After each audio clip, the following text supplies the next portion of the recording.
Hi, I'm Kurt Kondrich.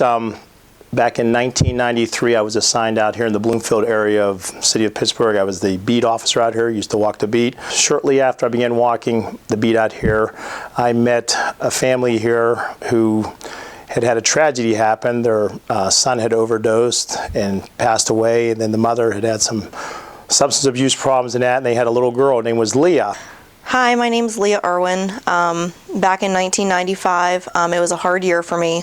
I was 4.5 years old, and I had found my father dead next to me as I woke up that Sunday morning. A couple weeks, maybe a month later, this police officer started showing up at my door, and I was kind of excited, kind of nervous, like, oh my gosh, am I in trouble? Is Grandpap in trouble? I met Leah, and I just immediately latched on to, I had to help this little kid.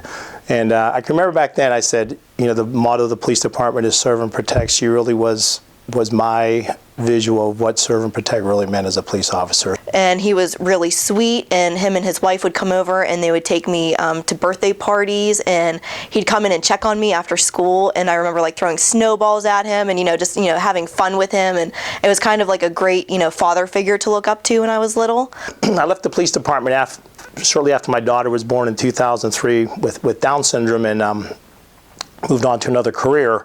I kind of lost track and lost touch with Leah. Moved out into the suburbs, and basically I hadn't heard from Leah for many, many years. When she contacted me, hi, Officer Kurt, this is Leah. That's all she needed to say. At that point, I knew exactly who she was. All the memories just started coming back almost like a tidal wave, and they were good memories. They're really fine memories of those days. And it was the best day ever. Whenever I saw him in person, I was so excited. My cheeks were hurting because I was smiling so bad. I always checked on her. I always made sure that I felt this extra need to because of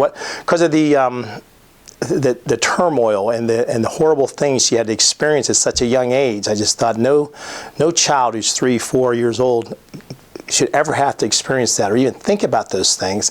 And I remember thinking to myself, I just got to make sure that this child has good memories. To this day, I still think to myself, it's the choices, not our circumstances, that determine and define our lives. So because he looked out for me when I was little and my grandparents looked out for me, it was all my choice to be how I am today.